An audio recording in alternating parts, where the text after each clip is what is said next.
Que a gente segue agora falando de economia com ela, que chegou, nossa analista, Débora Oliveira. Tudo bom, Débora? Ótimo dia, Carol, para você, para todo mundo já nos acompanhando. Bom dia. E adivinha sobre o que vamos falar? A alta do dólar. É isso, bateu R$ 5,65. A gente não via isso desde janeiro de 2022. Mais cedo, inclusive, Débora, a gente trouxe a fala do ministro da Fazenda, Fernando Haddad, sobre essa alta do dólar. Ele admitiu que, de fato, é um valor muito alto e atribuiu esse movimento a ruídos na comunicação do governo. O que mais disse Fernando Haddad e ao que o mercado atribui essa cotação? A esses ruídos, a comunicação do governo, esse é um dos fatores, né? As falas do presidente Lula que acabam gerando muitos ruídos. Esse é um dos fatores principais apontados agora pelo mercado, viu, Carol? Inclusive, eu vou convidar todo mundo para me acompanhar aqui no telão, que eu trouxe para vocês tanto os motivos que o ministro da Fazenda, Fernando Haddad, pontuou ontem, no final do dia já, e também o que o mercado vem falando sobre essa questão dessa disparada do dólar. Olha só como uma medida de curiosidade, né? Só para a gente ter uma noção de como que estava o dólar, a cotação do dólar no mesmo período do ano passado, primeiro dia útil de julho do ano passado, que foi o dia 2. A gente estava em R$ 4,78 no fechamento, na cotação. A gente já tinha o governo Lula em andamento, mas ali a gente também tinha pautas e discussões ali acontecendo que o mercado estava vendo como muito favorável. Tanto tinha a questão de arcabouço ali no cumprimento, como tinha também a discussão, o andamento da reforma tributária, tudo isso vinha favorecendo bastante. E hoje, ontem, na verdade, a gente fechou a R$ 5,65, é praticamente aqui, né, Carol, ou seja, quase R$ 1 de diferença, tá? Motivos, vamos lá. O ministro da Fazenda, Fernando Haddad, deu uma coletiva ontem na saída ali do Ministério, em que ele primeiro reconhece essa questão dos ruídos de comunicação. Ele aponta, na verdade, essa questão da falha de comunicação, de chegar para o mercado, por exemplo, melhora de arrecadação. Ele, aliás, ontem ele já deu uma prévia, dizendo que a arrecadação agora do mês, ele teve acesso ontem, e mais uma vez teremos mais uma arrecadação recorde. Vamos ver, aguardar a divulgação pela Receita, mas automaticamente tendo um bom resultado arrecadatório, e que isso não estaria sendo muito bem comunicado. Um dos colegas jornalistas até disseram assim, então o que falta, né, então fazer, ou seja, o que poderia ser feito? Ele fez, eu estou fazendo aqui agora, estou conversando com vocês, estou tentando levar essa informação. Aí, tudo isso, esses ruídos acabam gerando o quê? Falta de confiança, e o Haddad pontua isso, a falta de confiança do mercado no atual governo, que só tem crescido a cada dia que passa, principalmente nesse último mês. E eu te pontuo até melhor, Carol, quando houve aquela mudança da meta para o ano que vem, de 2025, que tinha sido um superávit, já mudou para o ano que vem, e isso veio acirrando ainda mais essa questão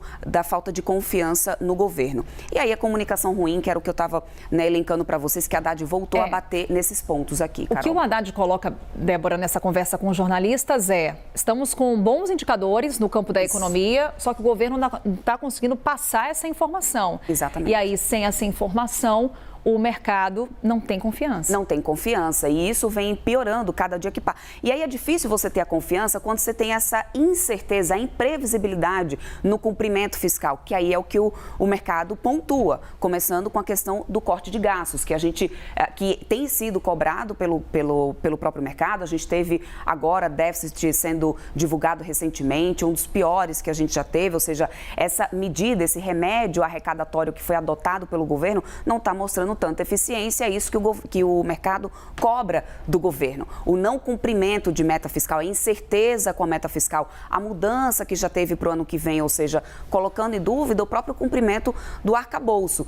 Aí, aqui no dólar, teve ontem um peso ali das eleições americanas, depois aquela decisão do Trump, teve um movimentozinho ali que pode ter sido elencado, mas o ruído interno pesa muito mais, Carol. Isso é o que realmente tem causado, e ainda vale pontuar aqui. A gente sabe que nos últimos dias, as últimas entrevistas, o presidente Lula, ele tem levantado bastante o tom contra o Banco Central, contra o presidente do Banco Central. Ontem ele deu entrevista na Rádio Baiana, voltando a criticar duramente, inclusive a autonomia do Banco Central. E se você critica a autonomia de uma autarquia que foi discutida, inclusive, na Câmara, ou seja, isso foi uma coisa que foi votada, foi discutido na Câmara, né? O Lula disse que, na verdade, a autonomia do Banco Central, quem queria era o mercado. E eu lembro que isso foi discutido e aprovado na Câmara. Ou seja, se você coloca em dúvida a própria política monetária do país, isso traz incerteza para o investidor. O investidor põe o pé no freio e isso acaba refletindo nesse dólar que a gente está vendo. Com relação a esse ponto que você nos traz, Débora, corte de gastos, ontem também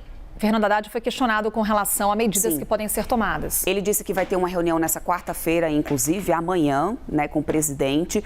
E aí os colegas tentaram tirar de alguma forma o que vai ser realmente discutido. Ele falou, olha, corte de gastos, a gente vem conversando não só para essa reunião de quarta-feira, que é amanhã, que está prevista, outros assuntos devem ser discutidos, mas com certeza isso aí estaria na pauta. E aí esse movimento reflete aqui exatamente o seguinte, as pessoas apostam ali na desvalorização do real, diante de tantos ruídos, vem esse movimento, Carol, de continuidade, de valorização da moeda, que lá fora também aconteceu ontem por causa das eleições americanas, mas aqui no Brasil o real tem se desvalorizado em relação ao dólar muito de forma mais intensa do que o que a gente vê com as moedas de outros países emergentes que seriam pares ali com o Brasil, né? Euro também disparou, né, Débora? Euro também disparou bastante, aí no euro tem a conta, aliás, uma cotação que a gente já não via, eleição na França, exatamente isso, é o que vem refletindo e fez com que o euro se valorizasse bastante em relação ao real, como a gente já não via. Mas lá é realmente a conta da eleição francesa acontecendo, a esperar aí o segundo turno das eleições por lá, né?